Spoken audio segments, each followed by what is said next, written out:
መስዋዕትነት ወይስ መናፍቅነት? የፍቅር ስብከት በበርሊን፣ የጥላቻ ተግባር በአዲስ አበባ። በሕዝቅኤል ገቢሳ ጥር 2018።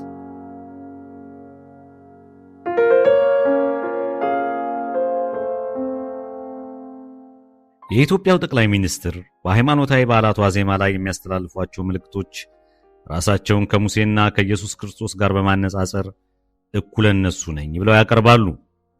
አስቸጋሪ ጊዜ ሲያጋጥማቸው ደግሞ የክርስቶስን የስቅለት ምስል በመጠቀም የኢትዮጵያ ሕዝብን መምራት ከመስቀል መከራ የማይተናነስ ተግዳሮት እንደሆነ አድርገው ሲተርኩ አይሸማቀቁም። በሌላ ጊዜ ደግሞ የፖለቲካ ተቃዋሚዎቻቸው የእርሳቸውን በጎ ሥራ የተቹ ሲመስላቸው ልክ እንደ ክርስቶስ እንደሰቀሏቸው አድርገው መስዋዕትነት መክፈል ዕጣ ፈንታቸው እንደሆነ ይናገራሉ። ድል አገኘው ባሉበት ወቅቶች ደግሞ ሙሴ የኤርትራን ባህር ከፍሎ ወደ ተስፋይቱ ምድር ከተሻገረበት ሁኔታ ጋር ራሳቸውን በማመሳሰል ምንም አይነት ምድራዊ እንቅፋት ከህልማቸው መዳረሻ እንደማያግዳቸው በማስታወቅ ይታበያሉ። እምነቴ ነው በሚሉት ክርስትና ውስጥ ሟች ሰው ራሱን ከኢየሱስ ክርስቶስ ጋር ለማመሳሰል መጣሩ በአማኞች ዘንድ እንደ ከፍተኛ ድፍረተ መለኮት የሚታይ መሆኑን የሚረዱት አይመስልም። ጠቅላይ ሚኒስትሩ ይህን መሰል ንጽጽሮች ለማድረግ የሚደፍሩበት ዋናው ምክንያት ስዩመ እግዚአብሔር ነኝ ወይም ከእግዚአብሔር የተሰጠ ልዩ ችሎታ ያለኝ ሰው ነኝ፣ ስለሆነም እኔም መቃወም ያስቀስፋል ለማለት እንደሆነ መረዳት አዳጋች አይሆንም። ባለፉት 8 ዓመታት ጠቅላይ ሚኒስትሩ እንደ ግለሰብም ሆነ እንደ ባለስልጣን ከእርሳቸው የማይጠበቅ ባህሪያትን ሲያሳዩ ቆይተዋል። በንግግሮቻቸውና በተግባራቸው መካከል ያለው ተቃርኖ የስምጥ ሸለቆን ያህል የሰፋ እንደ ጨለማና እንደ ብርሃን አንድ ላይ የማይቆም ቢሆንም እርሳቸው ግን ምንም ግድ አይሰጣቸውም። የአደባባይ ሰው መሆናቸውን ረስተው እርስ በራሱ የተጣላ ስብዕና ይዞ መኖርን እንደ ችሎታ አድርገው ቀጥለውበታል። ቅዱሱንና ርኩሱን መቀላቀል ለጠቅላይ ሚኒስትሩ የዘውትር ተግባር ነው። በፖለቲካው ዓለም አንድ ነገርን ተናግሮ ፍጹም ተቃራኒውን መከወን ለሽንፈት ወይም ለድል የሚያበቃ ጠቃሚ መሳሪያ እንደሆነ ይታሰባል። በሃይማኖት አውድ ግን እንዲህ አይነቱ ባህሪ ግብዝነት አሊያም መናፍቅነት ነው ተብሎ ይታወቃል። ይህን መሰል መርህ አልባነት ሙልጭልጭ ገጸ ባህሪ የሕዝብን ድጋፍ ያስገኘላቸው ስለመሆኑም ምንም ማስረጃ የለም። የኢትዮጵያ ክርስቲያኖች በዚህ መልክ አደባባይ የወጣን ቅጥፈት የተዋጣለት ክደት መሆኑን ይዘነጉታል ተብሎም አይታሰብም። ይልቁንም እንዲህ አይነቱ ባህሪ ጠቅላይ ሚኒስትሩ በሚያደርጉት ሁሉ ሊታመኑ የማይችሉ ለመታመንም የማይጥሩ ቃል አባይ ለመሆናቸው ተጨማሪ ማስረጃ ሆኗል። እንዲህ አይነቱ የግብዝነት ባህሪያቸው በአገር ቤት ያነሰ ይመስል በዓለም አቀፋዊ መድረክ ላይ ሲያደርጉት ይስተዋላል። ባለፈው ግንቦት ወር በበርሊን በአንድ የክርስቲያኖች ጉባኤ ላይ ተገኝተው የፍቅርና ርኅራኄ አስፈላጊነትን ሲሰብኩ ሰንብተው ከ6 ቀናት በኋላ ወደ አዲስ አበባ ሲመለሱ ጠንከር ያለ ነቃፊያቸው ሆኖ የወጣውን የቀድሞ የሰላም ሚኒስትር ዴኤታ ታዬ ደንደአን እንደገና እንዲታሰር አድርገዋል። የዚህ ጽሑፍ ዋና ዓላማ በበርሊን ስብከትና በአዲስ አበባ ድርጊት መካከል ያለው መጋጨት እንዲህ በቀላሉ መታለፍ የሌለበት መሰረታዊ የባህሪ ጉድለት እንደሆነ ማስገንዘብ ነው። ኢትዮጵያውያንም ጠቅላይ ሚኒስትሩን መዳኘት የሚገባቸው በከንቱ ስብከታቸው ሳይሆን በድርጊታቸው መሆን እንዳለበት ለማሳሰብ ነው። በሃይማኖት ምክንያት የጠቅላይ ሚኒስትሩ ጭፍን ደጋፊዎች ሆኑትም ቢሆኑ ሰውየው የሚያሳዩት ፈሪሃ እግዚአብሔር የሐሰተኛ ነቢያት ውጫዊ ገጽታ መሆኑን ተረድተው ከእኩይ ድርጊቶቻቸው ተባባሪ ከመሆን መቆጠብ የእምነታቸው ግዴታ መሆኑን ሊረዱት ይገባል። እንደ አውሮፓውያን አቆጣጠር ከግንቦት 27 ቀን እስከ 30 2025 ድረስ በበርሊን በተካሄደና የቢሊ ግርሃም የወንጌላዊ ማህበር ባዘጋጀው የአውሮፓ የወንጌላዊ ኮንግረስ ላይ ከተሳተፉት ተናጋሪዎች አንዱ የኢትዮጵያው ጠቅላይ ሚኒስትር ነበሩ። ኮንግረሱ የተጠራው ከክርስትና እምነት በእጅጉ የራቀውን የአውሮፓን ሕዝብ ዳግሞ ወደ ክርስትና እንዴት መመለስ እንደሚቻል ለመወያየት ነበረ። የኢትዮጵያው ጠቅላይ ሚኒስትር በዝግጅቱ ላይ ንግግር ያደረጉ ብቸኛው የአገር መሪ ናቸው። በመገናኛ ብዙሃን ባልተሰራጨው ሃይማኖታዊ መልእክታቸው ኢትዮጵያዊ ፖለቲከኛ ዘርና እምነትን የማይለያይ የእያንዳንዱን ሰው ግለሰባዊ ስብዕና የሚያከብር ፍቅርን መቀበል አስፈላጊ መሆኑን፣ የተሰበሰቡት ክርስቲያኖችም ወንጌልን በማሰራጨት ተልኳቸው ወደ ተለያዩ የህብረተሰብ ክፍሎች መድረስ የሚችሉት ርኅራኄና ይቅር ባይነትን በማጎልበት እንደሆነ፣ በተጨማሪም የወንጌል እንቅስቃሴው መታወቅ ያለበት በመሰረተ እምነቱ ብቻ ሳይሆን ለሰው ልጆች ባለው ጥልቅ ፍቅር፣ ለአገልግሎቱ ባለው መሰጠት፣ ለገንቢነት ባለው ቁርጠኝነት እንዲሁም ፍቅርን በተግባርና በተጨባጭ በማሳየቱ መሆን እንዳለበት ተናግረዋል። የሀገር መሪ የሆነ ፖለቲከኛ በሃይማኖት መድረክ ላይ ንግግር ማድረጉ ተገቢ ነው ወይስ አይደለም የሚለውን ሐሳብ መሞገት ትተን አንድ አፍሪካዊ መሪ አውሮፓ እንዴት ተመልሶ ክርስቲያን እንደሚሆን ስልት መቀየስ ለምን እንዳስፈለገው መጠየቅ አግባብ ቢሆንም ለጊዜው አልፈነው በጉልህ የሚታየው ነገር በአውሮፓ መድረክ ንግግር አደረጉ ከሚል ቅጽበታዊ እርካታ ባለፈ ንግግሩም ሆነ አውዱ ከጠቅላይ ሚኒስትሩ የመሪነት ኃላፊነት ጋር ምንም ተያያዥነት እንደሌለው ነው። ጠቅላይ ሚኒስትሩ ፍቅርን በተግባርና በተጨባጭ መንገድ የማሳየት አስፈላጊነትን በአውሮፓ መድረክ ላይ ሰብከው ወደ ኢትዮጵያ በተመለሱ በቀናት ልዩነት ታዬ ደንደዓ በፌዴራል ፖሊስ ከመኖሪያ ቤቱ ወደ እስር ተጋዘ። እዚህ ላይ ግር የሚል ነገር አለ። ታዬ እንደገና የታሰረው አዲስ ወንጀል ፈጽሞ አይደለም። ይልቁንም ፍርድ ቤት ካሁን ቀደም ውድቅ አድርጓቸው በነበሩት ክሶች በድጋሚ ተከሶ እንደታሰረ የመንግስት ባለስልጣናት ያለ አንዳች አፍረት ሲናገሩ ተደምጠዋል። ፍርድ ቤቱ የራሱን ውሳኔ በማፍረስ ውድቅ ያደረጋቸውን ክሶች መልሶ ለማንሳት ምንም አይነት ህጋዊ ምክንያት ባይኖረውም አድርጎታል። የታዬ ጠበቃ እንደገለጹት ለፍርድ ቤቱ አዲስ ማስረጃ አልቀረበም። የታዬ የዋስትና መብትም አልተነሳም። ከጠቅላይ ሚኒስትሩ ታማኝ ሎሌዎች ውስጥ በአንዱ በሚመራው የፌዴራል ፖሊስ አባላት ለጥያቄ ትፈልጋለህ በማለት ታዬን በሞባይል ስልካቸው ካሜራ እየቀረጹ ከመኖሪያ ቤት ወሰዱት። ጠቅላይ ሚኒስትሩ በታዬ ጉዳይ ጣልቃ ገብተዋል የሚለውን ጉዳይ ማጣራት ጊዜ ማጥፋት ነው። የፌዴራል ፖሊስ ኮሚሽነርም ይሁን ሌሎች ባለስልጣናት ከእሳቸው ዕውቅና ውጪ ምንም አይነት ነገር እንደማያደርጉ የአደባባይ ምስጢር ነው። ፍርድ ቤቶች በፖለቲከኞች የሚሰጧቸውን ትዕዛዝ የመፈጸም ተግባር አዲስ ክስተት አይደለም። በሕግ መሳሪያነት የፖለቲካ የበላይነትን ማረጋገጥ በብልጽግና ዘመን በከፍተኛ ሁኔታ ተባብሶ ይሆናል እንጂ በኢትዮጵያ መንግስታት ሁሉ ሲተገበር የቆየ ልማድ ነው። ፍርድ ቤት በታዬ ላይ ከቀረቡ ክሶች ውስጥ ሁለቱን ውድቅ ባደረገበት ጊዜ እውነትና ሕጉ ከታዬ ጋር እንደሆነ ተረጋግጧል። በአሁኑ ዙር ግን ይኸው ፍርድ ቤት ከእውነትና ከሕግ የማይጣጣም እርምጃ ወስዷል። ፍርድ ቤቱ በዚያ አሳፋሪ ተግባር ውስጥ እንዲገባ የባለስልጣን ጫና እንደተደረገበት መገመት አያዳግትም። ይህን የመሰለ የፖለቲካ ጫና ለማድረግ ምክንያትም ፍቃድም ያለው ባለስልጣን ጠቅላይ ሚኒስትሩ እንጂ ሌላ ሊሆን አይችልም። በበርሊን በግልጽ ፍቅርና ርራይን በማወጅ በአዲስ አበባ በስውር የፈጸሙት የጥላቻና የበቀል ተግባራቸው ግብዝና በቀል ፈላጊ ማንነታቸውን ፍንትው አድርጎ የሚያሳይ ነው። ታዬ ደንደዓ መጀመሪያ ከመታሰሩ በፊት አብይ በተናገሩት የማይኖሩ ቃል አባይ መሆናቸውን መግለጹ ትክክል ነበር። በበርሊን ላይ ስለ ይቅርታና ርኅራኄ ይናገራሉ። አዲስ አበባ ላይ በቀልና ቅጣትን ይተገብራሉ። አብይ በተናገሩት የማይኖሩ መሆናቸውን በታዬ ላይ አሳይተውታል። ሁኔታው ከዚህ በፊት ያየነውን የራሳቸውን ቀሽም ድራማ ይደግሙበት ነበር። ታኅሳስ 10 ቀን 2019 በኦስሎ የኖቤል ሰላም ሽልማት መቀበያ ስነ ስርዓት ላይ ባደረጉት ንግግር ሰላም የህይወት መንገድ፣ ጦርነት ደግሞ የሞትና የውድቀት ጎዳና እንደሆነ በእውነት አምናለሁ ብለው አውጀዋል። ከአንድ ዓመት ባነሰ ጊዜ ውስጥ ግን ከፍተኛ ሞትና ውድመትን ያስከተለ አስከፊ ጦርነት ጀመሩ። ፈረንጆች እንደሚሉት ቃላት ርካሽ ናቸው፣ ድርጊቶች ከቃላት የበለጠ አጉልተው ይናገራሉ። ታዬ መጀመሪያ የታሰረው ታኅሳስ 2 ቀን 2016 ነበር። የታሰረውም ከኦሮሞ ነጻነት ሰራዊት ጋር በዳሬ ሰላም ከሚያዝያ 15 ቀን 2016 ጀምሮ የተደረገውን የሰላም ድርድር ሆን ብሎ ያደናቀፈው እንዳይሳካም ምክንያት የሆነው የኢትዮጵያ መንግስት ነው ብሎ በመናገሩ ነው። ከሰላም ሚኒስትር ዴኤታ ኃላፊነት እንዲነሳ የተደረገው የሰላምና የመልሶ ማቋቋም በሕግ ስልጣን የተሰጠው መስሪያ ቤት የሰላም ሚኒስትር ሆኖ እያለ ከኦሮሞ ነጻነት ሰራዊት ጋር በተደረገው ድርድር ለምን አልተሳተፍንም ብሎ በመጠየቁ ሲሆን እንዲህ ብሎ በመናገሩ በእርግጥ ወንጀል ፈጽሞ ቢሆን ኖሮ የሕግ አስከባሪዎች ወዲያውን ወደ እስር ቤት በወሰዱት ነበር። ሕግ ጥሰት ካለ ተጠርጣሪዎች መጠየቃቸው ተገቢ ነው። ሆኖም ታዬ ከሥራ እንደተባረረ ወዲያውኑ አልታሰረም።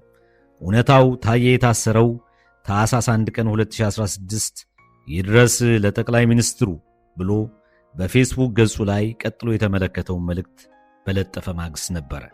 ለክቡር ጠቅላይ ሚኒስትር አብይ የተናገሩትና የጻፉትን የመደመር ሳቢ አምኜ ተከተልኩት።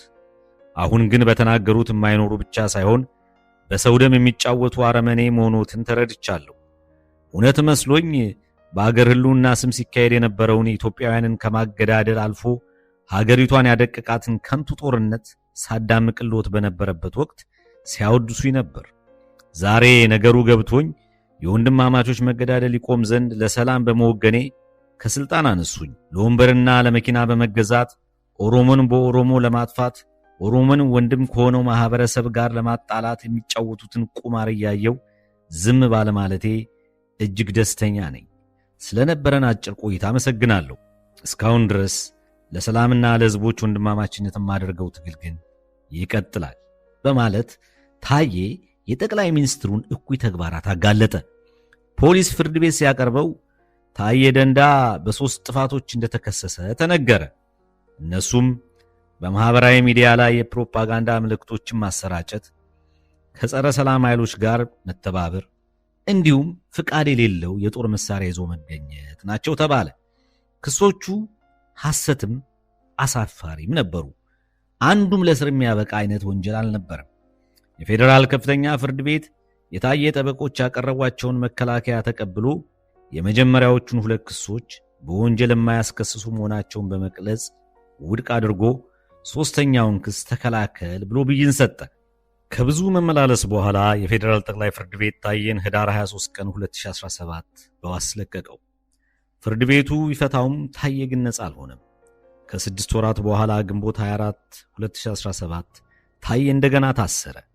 የፌዴራል ከፍተኛ ፍርድ ቤት ቀደም ሲል መሰረተ ቢስ ናቸው ብሎ ውድቅ ያደረጋቸውን ክሶች እንደገና ተቀብሎ ለማየት ወሰነ። ታዬን ያሳሰረው ዳግም እንዲያንሰራራ የተደረገው ክስ አይደለም። እውነትን ያለ ፍርሃት ለባለስልጣን በቀጥታ ለመናገር መምረጡ ነው። በሰው ደም የሚጫወቱ አረመኔ ብሎ እውነቱን መናገሩን ያልወደዱት አብይ አህመድ የተባሉ የ4 ኪሎ ንጉሥ እንደ ክብረ ነክ ወንጀል ተፈጸመብኝ በማለት ስለተቆጡ ነው። በፌስቡክ ላይ ኢትዮጵያውያንን እንዲተሳሰቡ፣ በውጊያ ላይ ያሉትን ታጣቂዎች እንዲታረቁ፣ የኢትዮጵያ ሕዝብም ሰላም እንዲፈልግ መማጸኑ እንደ አመጽ ቀስቃሽነት ስለተፈረጀ ነው። የፌዴራል ፍርድ ቤቱ በጠቅላይ ሚኒስትሩ የፖለቲካ ግፊት ታዬ እንዲታሰር ማድረጉ ታዬ የህሊና እስረኛ መሆኑን ማረጋገጡ ብቻ ሳይሆን ያሰረው ባለስልጣን ህሊና ቢስና አምባገነን መሆኑን የሚያረጋግጥ ነው። ይህንንም ሀቅ ከዚህ በታች በማስረጃ አስደግፎ መመልከት ይቻላል። የዜና ዘገባዎች እንደሚያሳዩት አቃቢ ሕግ በታዬ ደንዳ ላይ የተሻሻለውን ክስ ሲያቀርብ አዲስ ክሶች ጨምሮ ነበር። ከነዚህም አዳዲስ ክሶች አንዱ ታዬ ዓለም እያየ ከመኖሪያ ቤቱ እንደተወሰደ ቢታወቅም ከሀገር ለመሸሽ ሲሞክር ተያዘ የሚለው የነሆለሎች ቀልድ ነበረ። እንደ ታዬ የጠበቃ አገላለጽ በፖሊስ ቁጥጥር ስር ከዋለ በኋላ በርካታ የህግ ጥሰቶች ተፈጽመዋል። ፖሊስ ያለ ፍርድ ቤት ትዕዛዝ አስሮታል። ቤቱ ከህግ አግባብ ውጪ በሌሊት ተፈትሿል። ያለ ጠበቃ ፍርድ ቤት እንዲቀርብ ተደርጓል። እነዚህ ሁሉ ድርጊቶች የተከሳሹን ህገ መንግስታዊ መብቶች በግልጽ የሚጣረሱ ነበሩ። የታዬ ህገወጥ እስርና ከዚያ በኋላም የተከናወኑ ድርጊቶች ኢትዮጵያ በአሁኑ ጊዜ የክብረ ነክ ህጎችን ለማስፈጸም ስትል የሰከኑ የህግ ሂደቶችን በማናለብኝነት የሚጥስ የጦር አበጋዝ ግዛት እንደሆነች ያረጋግጣሉ። ፖሊስ በታዬ ላይ እርምጃ እንዲወስድ ያነሳሳው ዋናው ምክንያት ለማንም የማይንበረከክ የእውነት ተከላካይ፣ የፍትህ ተሟጋች እና አንደበተ ርቱዕ ደፋር የመንግስት ነቃፊ ሆኖ መከሰቱ ነው። ሌላው ታዬ ከሚያዝያ ወር 2017 ጀምሮ በኢትዮጵያ ህገ መንግስት ውስጥ የተደነገገውን የመናገር ነጻነት መብቱን በመጠቀም በፌስቡክ ገጹ ላይ የታፈነው ጠጣር እውነት በሚል ርዕስ በተከታታይ ሲያወጣ የነበረው ጽሑፍ ነው። ከይዘታቸው አንጻር ጽሑፎቹ ወንጀል እንዳልሆኑ ከፍተኛ ፍርድ ቤቱ የመንግስት ክሶችን መሰረተ ቢስ ናቸው ብሎ ከአንዴም 2 ውድቅ ሲያደርጋቸው ተረጋግጧል። ታዬ ምንም ጥፋት የሌለበት የህሊና እስረኛ እንደሆነ ለማሳየት ከጽሑፎቹ አለፍ አለፍ ብለን እንመልከት። በሚያዝያ 9 2017 በፌስቡክ ላይ የለጠፈው የታዬ ጽሑፍ የታፈነው ጠጣር እውነት ቁጥር 2 ፖለቲካ ቆሻሻ አይደለም በሚል ርዕስ የተለጠፈ ነበር።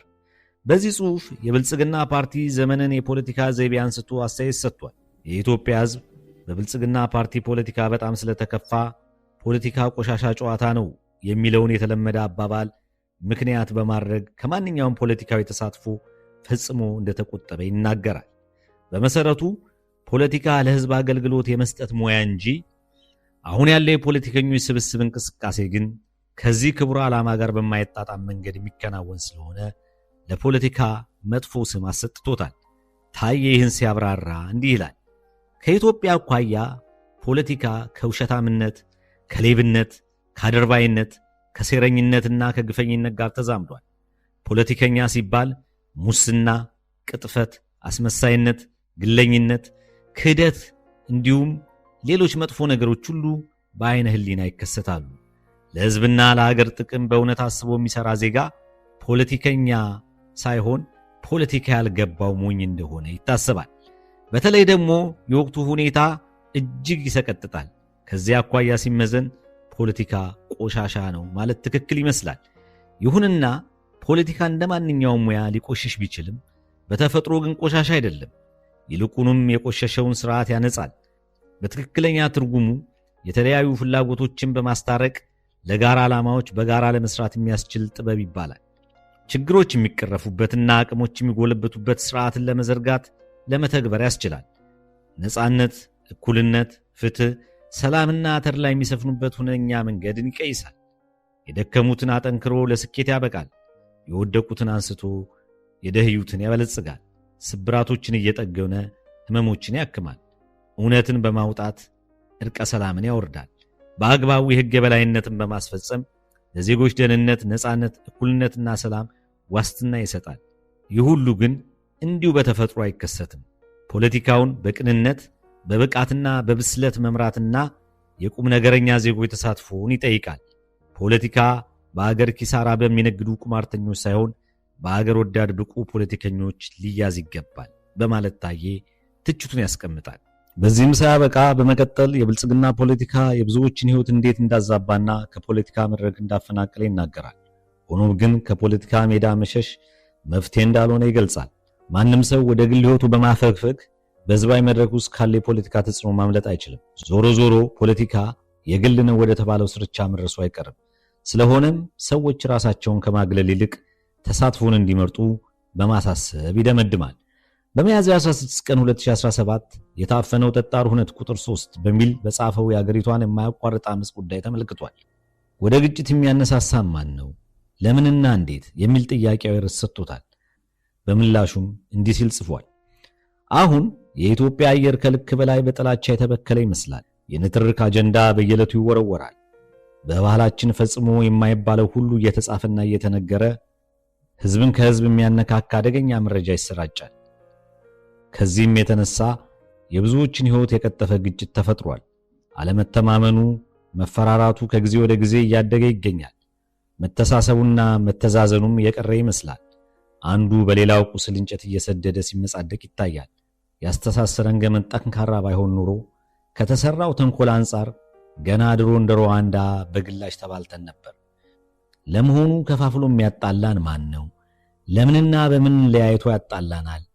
በጥንቃቄ ፈትሾ ማወቅ ግድ ይለናል ብሎ ከጻፈ በኋላ ታዬ ለዚህ ሁሉ ክፋት ጥፋተኛው በቀጥታ እገሌ ነው ብሎ መለየት ቀላል ባይሆንም ለክርክር የማይቀርብ አንድ ነገር እንዳለ ይናገራል።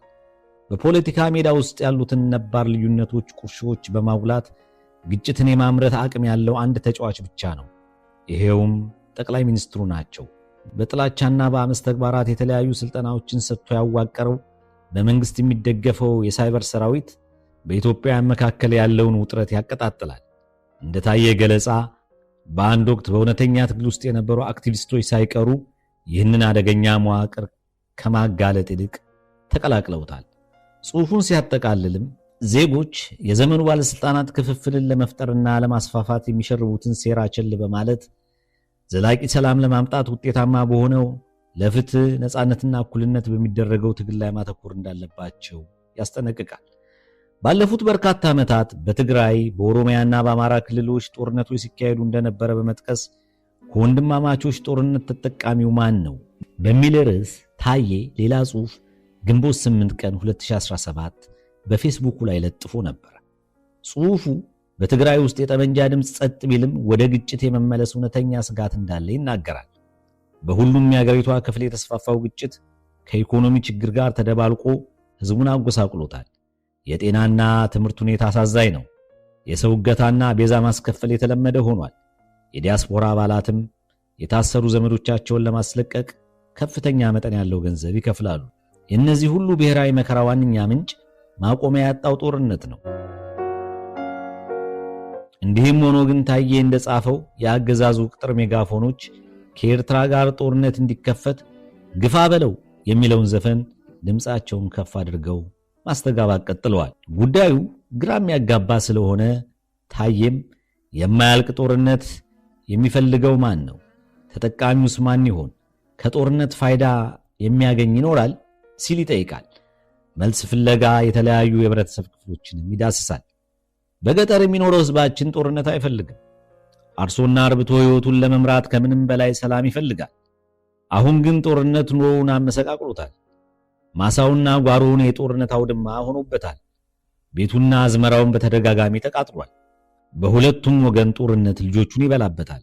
እሱም በየአጋጣሚው በቤቱና በማሳው ላይ ለግድያና ለአካል ጉዳት ይዳረጋል። ስለዚህ ተጠቃሚነቱ ጦርነት ቆሞ ሰላም መስፈኑ ላይ ነው። ለወታደሩም ጦርነት ምርጫው አይደለም። ይህን እውነት ከጀነራል ከበደ ረጋሳ ሰምተናል። ጠቅላይ ሚኒስትሩ ወታደሩ በየቀኑ እየሞተ መሆኑን ለፓርላማው ሪፖርት አቅርበዋል። አሁን እያንዳንዱ ኢትዮጵያዊ ወታደር ወንድሞቹን መግደልና በወንድሞቹ መገደል እንደሰለቸው መረዳት ይቻላል። አብዛኛው ሚሊሻም በጦርነቱ ምክንያት እርሻውንና ቤቱን ትቶ ከነቤተሰቡ ከተማ በመግባት የማያውቀውን የሰቆቃ ሕይወት ይመራል። ሌላው ቀርቶ ልጆቹን ለመመገብና ለማልበስ ይቸገራል። ለከተማ ነዋሪውም ለመንግስት ሰራተኛውም ጦርነቱ ጉዳት እንጂ ፋይዳ የለውም። ዛሬ ላይ የጦርነቱ ዳፋ ከባድ መከራ ላይ ጥሎታል። በሰላም እጦት ሹፌሮችና መንገዶች ታግደው ለግድያና ለዘረፋ መዳረጋቸው ይታወቃል። ይህ የሰውና የሸቀጥ እንቅስቃሴን በሰፊው ገድቧል። ጦርነት ለነጋዴውም ዘመድ አልሆነው። በሁሉም ዘርፍ ነግዶ ለማትረፍ ሰላም እጅጉን ያስፈልገዋል። አሁን ባለው ጦርነት ሳቢያ የንግድ እንቅስቃሴ ከልክ በላይ ተዳክሟል። ፋብሪካዎች ለሰራተኞቻቸው ግብዓትና ለምርታቸው ገበያ ለማግኘት ተቸግረዋል። በተመሳሳይ የሆቴል ባለቤቶች፣ የትራንስፖርት ድርጅቶች፣ ቱር ኦፕሬተሮች ችግር ላይ ወድቀዋል። በአጠቃላይ የንግድ ስርዓቱ ተዛብቷል። ስለዚህ ነጋዴው ከጦርነት አያተርፍም። በዚህ ሰፊ አስተያየት ታዬ የእርስ በርስ ጦርነቱ አገሪቷን ቢያንስ 240 ቢሊዮን ዶላር ንብረት እንዳሳጣት ይገልጻል። ይህ የሰው ልጅ ጉዳትንና ከዚያ በኋላ የሚመጣውን ኪሳራ ሳይጨምር ነው። የጦርነት ተጠቃሚ የሚሆነው የብልጽግና ደሴት ነዋሪዎች ብቻ ናቸው ይላል። ይህም የጦርነት ነውጥ ከሚያመሳቸው የአገሪቷ ክፍሎች ተነጥለው በአዲስ አበባ ውስጥ ምቹ ኑሮ የሚኖሩት የአገዛዙ መሪዎችና ሎሌዎችን ይመለከታል። የታየ ጽሑፍ ሌላኛው አጀንዳ የተጠያቂነት ጉዳይ ነበር። በግንቦት 7 ቀን 2017 በፌስቡክ ላይ በለጠፈው ፓርላማ ምን ማድረግ አለበት? የታፈነው ጠጣር እውነት ቁጥር 6 በሚል ርዕስ ታዬ የኢትዮጵያ ፓርላማ የአስፈጻሚውን አካል እንቅስቃሴ መቆጣጠር ህገ መንግስታዊ ግዴታውን አለመወጣቱን ያብራራል። ለህዝብ ተወካዮች ምክር ቤት የሀገሪቱን ሉዓላዊነት ስልጣን የሚሰጡት ህገ መንግስታዊ ድንጋጌዎችንም ይዘረዝራል። እንዲሁም የስልጣን ክፍፍልንና የጠቅላይ ሚኒስትሩን የአስፈጻሚነት ተግባራትና የፓርላማውን የመቆጣጠር ግዴታ የሚመለከቱ አንቀጾችን ይጠቅሳል። ታዬ በኢህአዴግ ዘመን የሥራ አስፈጻሚው አካል ከፓርላማው ጋር ያለውን ግንኙነት በማስታወስ እንዲህ ሲል ጽፏል። በኢህአዴግ ዘመን ትልቁ ችግር የነበረው የህገ መንግስቱ መርሆች በፓርቲ አሰራር መጣሳቸው ነበር። ፓርቲው በምላሱ እንጂ በተግባር ህገ መንግስቱን ሳያከብር ሕይወቱ አልፏል። ከምንም በላይ ደግሞ የፓርላማው አባላት ከህገ መንግስቱ በሚቃረኑ መመሪያዎችና የፓርቲ አሰራሮች ተጠርንፎ የተያያዘበትና አሳዛኝ አደገኛ ሁኔታ ውስጥ የወደቀበት ነበር። በህገ መንግስቱ መሰረት ለህሊናውና ለህዝብ ለህገ መንግስቱ ብቻ ተገዢ ሆኖ አስፈጻሚውን ለመቆጣጠር የሞከረ ኢህአዴጋዊ አባል በስውር የፓርቲ ግምገማ እንዲሸማቀቅ ይደረግ ነበር። በዚህ ምክንያትም በፓርላማው አባላት ዘንድ ያልተገባ አድርባይነት ሰፍኖ አስፈጻሚው ያለ ጠያቂ በዜጎች መብትና ጥቅም ላይ ሲፈነጭ ኖሯል። ሙስናና የሰብአዊ መብቶች ጥሰት የተንሰራፋውም ህገ መንግስቱን በጣሰ ሁኔታ ፓርላማው ያስፈጻሚው አሽከር በመሆኑ ነበር። ለውጡን ተከትሎ ፓርላማው ነባሩን ህገ መንግስታዊ አሰራር ቀይሮ አስፈጻሚውን በመቆጣጠር ግልጽነትና ተጠያቂነት ያሰፍናል ተብሎ ተጠብቆ ነበር። ይሁንና ነገሩ ከድጡ ወደ ማጡ ሆኗል። ድሮ በፓርቲ አሰራር ስር ወድቆ የነበረው ፓርላማ ዛሬ የጠቅላይ ሚኒስትሩ የግል ቲያትር ቤት መስሏል። ጠቅላይ ሚኒስትሩ ከስልጣናቸው ክብርና ለህገ መንግስቱ ፍጹም ታማኝነት ጋር የማይጣጣሙ የሞራልና የሕግ ግዴታዎቻቸውን የሚጥሱ ባህሪያትን ሲያንጸባርቁ ይስተዋላሉ። ለዚህም 3 ምሳሌዎችን ያቀርባል። ታዬ ሕገ መንግስቱ በይፋና ሆን ብሎ የሚያዋርድና ሕገ መንግስቱን የሚጥስ ጠቅላይ ሚኒስትር ከስልጣኑ መወገድ እንዳለበት፣ ድርጊቶቹም ለተጠያቂነት የሚያቀርቡት መሆን እንደሚገባው ይናገራል። በመቀጠልም የአሁኑ ጠቅላይ ሚኒስትር ሆነ ብለው ሕገ መንግስቱን የሚጥሱና በይፋ የሚያንኳስሱ ስለሆኑ ከስልጣናቸው ተወግደው ለድርጊቶቻቸው ተጠያቂ መሆን እንደሚገባቸው አስረግጦ ይናገራል። እስካሁንም ከስልጣናቸው ያልተወገዱት ፓርላማው ሕገ መንግስታዊ ግዴታውን ለመወጣት ባለመቻሉ እንደሆነ ይገልጻል። በግንቦት 13 2017 የአገሪቱን ህልውና የሚወስን የባህር መዳረሻ በሚል ርዕስ የታፈነው ጠጣር እውነት ቁጥር 7 ብሎ በለጠፈው መጣጥፍ ታዬ ወደብ የማግኘት ጉዳይና አንድምታዎቹን አብራርቷል። በዚህ ጽሑፍ ላይ የብልጽግና ባለስልጣናት የባህር በርና የአገር ህልውና አይነጣጠሉ በማለት የሚያቀርቡትን ጉዳይ ከጥያቄ ውስጥ በማስገባት እንዲህ ሲል ጽፏል። ሰሞኑን ከብልጽግና ደሴን ነዋሪዎችና ሸብሻቢዎቻቸው ሰፈር በተነሳው ሐሳባዊ ከበሮ አየሩ ተረብሿል። በእርግጥ የባህር በር ጠቃሚ መሆኑን ሁሉም የሚያምን ይመስለኛል። ከቁማርተኞች አንጻር ደግሞ አጀንዳው ከተነሳ 2 ዓመት ሊሆነው ነው። በዚህ ጊዜ ውስጥ ብዙ ውዝግብ ተፈጥሯል። አንዴ ከሶማሌላንድ ጋር ይዘቱ የማይታወቅ ሰነድ ተፈርሞ የባህር በር በሰላም ስለተገኘ ልልበሉ ተብለናል። በዚህ ምክንያት ከሞቃዲሾ ጋር ከዓመት በላይ የፈጀ ውዝግብና ንትርክ ተወልዶ ሌሎች ኃይሎች ወደ ቀጠናው ከመሳቡ ባሻገር በሶማሌ የሚኖሩ ኢትዮጵያውያንን ለግድያና ለእንግልት አጋልጧል። በኋላ ሰነዱ አንካራ ላይ በዝምታ ሲቀደድም በሐርጌሳ ለሚኖሩ ዜጎች መከራን አትርፏል። ዛሬ ላይ ደግሞ አጀንዳው አሰብ ሆኗል። የህልውና ጉዳይ ታክሎበታል። ከዚሁ ጋር ተያይዞም ቄስ ሞገሲዎች የጦርነት ነጋሪት መምታት ጀምረዋል። ይህ ለህዝብና ለሀገር ምን ማለት ነው? የባህር በር አስፈላጊ መሆን እንደተጠበቀ ሆኖ ጉዳዩ በተጨባጭ ከህልውና ጋር ይገናኛሉ ወይ? በምክንያት መፈተሽና የፖለቲካ ቁማሩን ማምከን የብዙዎችን ህይወት ሊያድን ይችላል። በመሰረቱ የባህር በርና የአገር ህልውና አመክንዮአዊም ሆነ ተሞክሯዊ ትስስር የላቸው። ይህ በሁለት መልኩ ይገለጻል። አንዱ የባህር በር ሳይኖራቸው ጠንካራ ህልውና ያላቸው ሀገራት መኖራቸው ሲሆን፣ ሁለተኛው ደግሞ የባህር በር ያላቸው ህልውናቸው የተናጋ ሀገራት መኖራቸው ነው። ይህ የባህር በር መኖር ለሀገራት ህልውና ማረጋገጫ ለመሆኑን ያሳያል። ጠቅላይ ሚኒስትሩ በርካብና መንበር መጻፋቸው ላይ የሚፈልጉትን አውራላቸውና ወደምትፈልገው ወስደ ጣላቸው ይላሉ። ከዚህ መርሃቸው አንጻር በህዝብና በሀገር ኪሳራ ለሚቆምሩ ትናንሾች የሀገር ህልውና አጀንዳቸው አይሆንም። ስለዚህም ያለ ባህር በር ህልውና የለም የሚለው ጥንቆላ ከብልጽግና አውሮፕላን ውጪ ያለነውን አይመለከትም። ህልውናችን በሰላምና በትብብር እንጂ በጦርነት አይረጋገጥም በማለት ታዬ ጽሑፉን ያጠቃልላል። የታዬ ክርክር ፍሬ ነገር የሥርዓቱ ባለስልጣናት ወደ ፍለጋን እንደ ህልውና ጉዳይ አድርገው የሚገልጹበት መንገድ ለሀገራዊ ዓላማ ሊያገለግል እንደማይችል ነው። ስውር ዓላማው ብዥታን በህዝብ መካከል በማሰራጨት ለገዢው አካል ዕድሜ ማራዘሚያና ጊዜ መግዛት ነው። የታዬ ጽሑፍ ለሀገራዊ ጥቅም ሌት ተቀን መጣርና ህዝብን የሚያደናግር የአታላዩ ሸር ለየቅል እንደሆነ ያሳያል። የሚያሳዝነው እየተደረገ ያለው የጦርነት ከበሮ ድለቃ ኢትዮጵያን ከኤርትራ ጋር ጦርነት ገፍቶ በማስገባት ሁለቱን ህዝቦች ለሌላ ዙር አስከፊ እልቂት ውድመት መዳረጉ ነው። በዚህ ጽሑፍ የታዬን ተከታታይ ጽሑፎች በትንሹ በመቀንጨብ ለማሳየት የሞከርኩት ታዬ የኢትዮጵያ ጠቅላይ ሚኒስትር የበቀል ጥማት ሰለባ ነው እንጂ በወንጀል የተከሰሰው ጥፋተኛ ስለሆነ አይደለም የሚለውን ሐሳብ የበለጠ አጽንዖት ለመስጠት ነው። ፍርድ ቤት በታዬ ላይ የቀረቡትን ክሶች በመመርመር ውድቅ ሲያደርግ ተከሳሹ ስህተት እንዳልሰራ አሳይቷል። ታዬ ታኅሳስ 2 ቀን 2016 ሲታሰር የቀረቡበት ክሶች በነሐሴ ወር 2016 ውድቅ ቢደረጉም ህዳር 23 ቀን 2017 እስኪፈታ ድረስ በትዕዛዝ በስር እንዲቆይ ተደርጓል። ከዚህ በኋላም በማህበራዊ ሚዲያ ላይ የጠቅላይ ሚኒስትር አብይ አህመድ አገዛዝ ነቃፊ ሆኖ ብቅ በማለቱ የፌዴራል ጠቅላይ ፍርድ ቤት ውድቅ አድርጎት የነበረውን ክሶች እንደገና በመመለስ ግንቦት 25 ቀን 2017 በድጋሚ ዘብጥያ አውርዶታል። እንደተለመደው ዋነኞቹ ክሶች ውድቅ ቢደረጉም ያልተፈቀደ የጦር መሳሪያ ይዞ በመገኘቱ ጥፋተኛ ነው ስለተባለ የፌዴራል ከፍተኛ ፍርድ ቤት ህዳር 26 2018 በሰጠው ውሳኔ ለ7 ዓመታት ከ2 ወር እንዲታሰር ፈርዶበታል። ክሶቹም ፍርዱም የአገዛዙን የግፍ ጥግ ማሳያ ናቸው። ከ2016 እስከ 2018 በታየ ደንዳ ላይ የተፈራረቀው ግፍና ስቃይ በብልጽግናዋ ኢትዮጵያ የሕግ ሂደቶች፣ የተቃውሞ መብት ትግልና የመንግስት ስልጣን በጥብቅ መጠላለፋቸውን በእነዚህ 3 ዘርፎች መጋጠሚያ ላይ ያለውን ፍትጊያና ፍጭት እየጨመረ መምጣቱን ያሳያል። በግለሰብ ደረጃ ደግሞ የታየና የአብይ አህመድ ሰብአዊ ማንነትን በንጽጽር ያሳያል።